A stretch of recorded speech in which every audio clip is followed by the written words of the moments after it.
Hello friends, welcome to my channel Dipti Prithibi. আবার একটি নতুন গল্প নিয়ে ফিরে এলাম। গল্পটি ভালো লাগলে লাইক এবং কমেন্ট করবেন এবং আমার চ্যানেলটিকে সাবস্ক্রাইব করে আমার পাশে থাকবেন। তমালের ঠাকুরদা দুদিন হলো মারা গেছেন। বয়স হয়েছিল 85 বছর। হয়তো আরও কিছুদিন বেঁচে থাকতেন যদি হাঁপানিটা ওভাবে হুট করে বেড়ে না যেত। তমাল এখন 7-এ পড়ে। 5 থেকে এসে তার ঠাকুরদার সাথে ঘুমোতো, তবে একটা বিছানায় না। তার ঠাকুরদা শুতেন পাটের দড়ি দিয়ে বোনা একটা চারপায়াতে, আর সে তক্তাপোষে, একদম পাশাপাশি। জ্ঞান হওয়ার পর থেকেই তমাল একটু সাহসী গোছের। তার ঠাকুরদা রাতে শোয়ার সময় কখনো কখনো ভূত প্রেতের গল্প শোনাতেন। তমাল গল্পগুলো উপভোগ করলেও ভয় কোনো দিন তেমন পায়নি। তা ঠাকুরদা প্রথম প্রথম বলতেন, কিরে ছোকরা, ভয় পাচ্ছিস নাকি?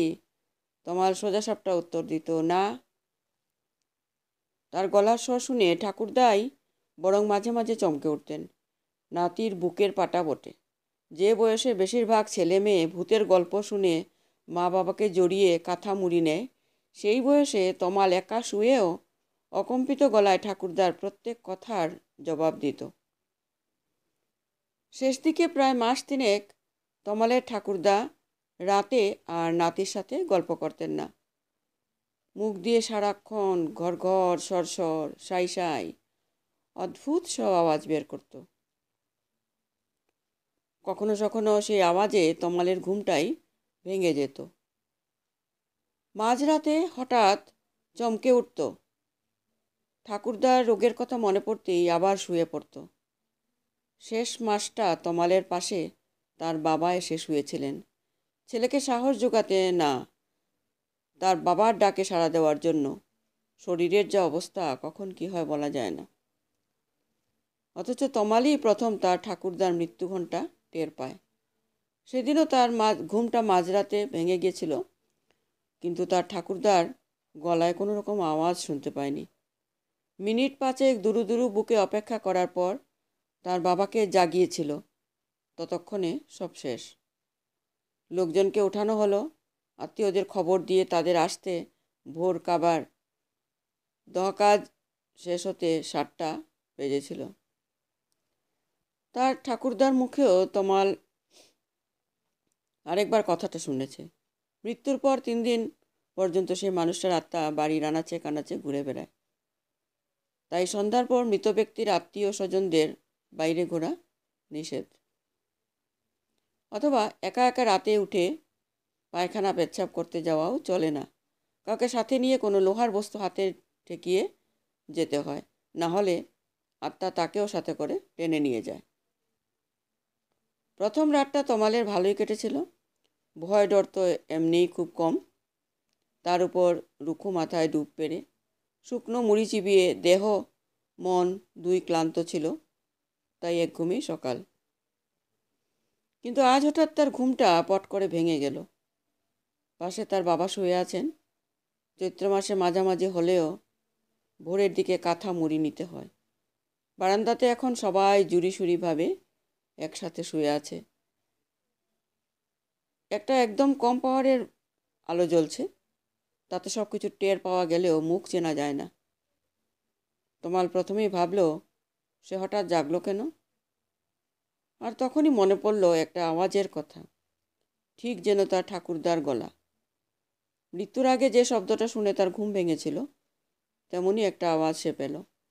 তমাল নিজেকে বোঝালো, নিশ্চয়ই মনের ভুল হবে, তাই আবার ঘুমিয়ে পড়ল। তার কিছুক্ষণ বাদে ঠিক একই রকম ভাবে সে আবার জেগে উঠল। আর তখনই তার কৌশল মনে জিজ্ঞাসুর খিদে জাগার দিয়ে উঠল। সত্যি সত্যিই কি তার ঠাকুরদার মৃত আত্মা তাকে ডাকছে? চোখ মেলে অল্প চেয়ে রইল, না, আর কোনো ডাক সে শুনতে পেল না। তবু একবার তাকে উঠতেই হবে। প্রচণ্ড পেচ্ছাপের ব্যাগ পেয়েছে। তার বাবা পাশে নাক ডাকছেন।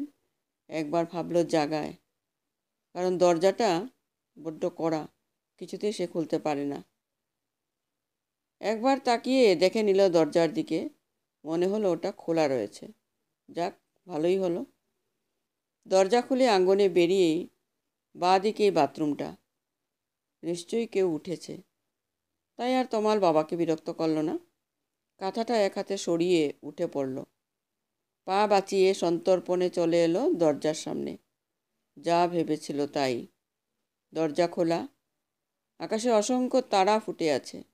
তার মাঝে এক ফালি চাঁদটা ঝকঝক করছে। ঝিঝি পোকার একটানা সুরটা হঠাৎ থেমে গেল। চোখ ঘোরাতেই তমাল আঙ্গনের একপাশে মানুষের একটা ছায়া স্পষ্ট দেখতে পেল। নিশ্চয়ই তার দীপু মামা হবে। সন্ধ্যের সময় এসেছেন। আস্তে আস্তে এগিয়ে গেল সামনের দিকে। বাথরুমের কাছে আসতেই মাথাটা তার গরম হয়ে গেল। দরজায় তালা ঝুলানো। নিশ্চয়ই তার মায়ের কাজ হবে। এখন তবে রাতের বেলায় পেচ্ছাপ পায়খানাও চেপে রাখতে হবে নাকি? এবার উপায়? এতক্ষণে তমাল বুঝতে পারল তার মামুটি আঙ্গনের একপাশে কুয়োতলার সামনে কেন দাঁড়িয়ে আছেন। কোথাও তো হালকা হতে হবে নাকি? তমাল মুখের হাসি চেপে দরজার উপরেই সেরে নিল। আবছা আলোয় কালো ধারাটা আঙ্গনের অন্য প্রান্তে পর্যন্ত নিঃশব্দে বয়ে গেল। সকাল পর্যন্ত শুকিয়ে যাবে। কাজ সেরে যেই পেছন ফিরে তাকালো, তমাল আর মামুকে দেখতে পেল না। তবে কি তাকে দেখে একটু আড়ালে চলে গেলেন? হবে হয়তো। সেই ভেবে তমাল ভেতরে ঢুকে পড়ল। থাক, দরজাটা লাগিয়ে লাভ নেই। মামু ফিরবেন একটু পরে। আবার সকলের মাথা বাঁচিয়ে সাবধানী পায়ে বিছানায় গিয়ে পৌঁছালো। তারপর শান্ত মনে শুয়ে পড়ল। ঘুম ভাঙল উঠোনবর্তী লোকের চেঁচামেচি শুনে। সকাল হয়ে গেছে, চারদিক ফর্সা। কাঁথা সরিয়ে দ্রুত পায়ে বাইরে এলো। তারপর যা দেখলো তাতে চক্ষু চড়ক গাছ। তার সেই পেচ্ছাপের রেখাটি নিয়ে সবাই আলোচনা করছে। তমাল তার মায়ের চাপা গলার ফিসফিসানি বেশ স্পষ্ট মতো শুনতে পেল। রাতের বেলায় কেউ যখন দরজা খুলে বেরোয়নি, তখন নিশ্চয়ই এটা উনার কাজ হবে। যতই অসুস্থ থাক না কেন, কখনো উনি বাথরুম ছাড়া বিছানায় এ সকল জিনিস করেননি। দরজা বন্ধ ছিল বলেই চিহ্ন পেলাম বাড়ির মায়া এখনও শ্বশুরমশাই কাটিয়ে উঠতে পারেননি। তমালের মনে হলো চেঁচিয়ে সবাইকে সত্যি কথাটা বলতে, কিন্তু পারল না।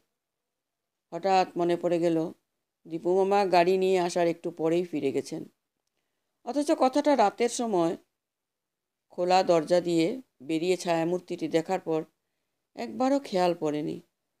তার মনেও এতক্ষণ সংশয় দানা বাঁধতে শুরু করলো। তবে কি গত রাতে সত্যি সত্যি তার ঠাকুরদা আত্মা হয়ে ফিরে এসেছিলেন?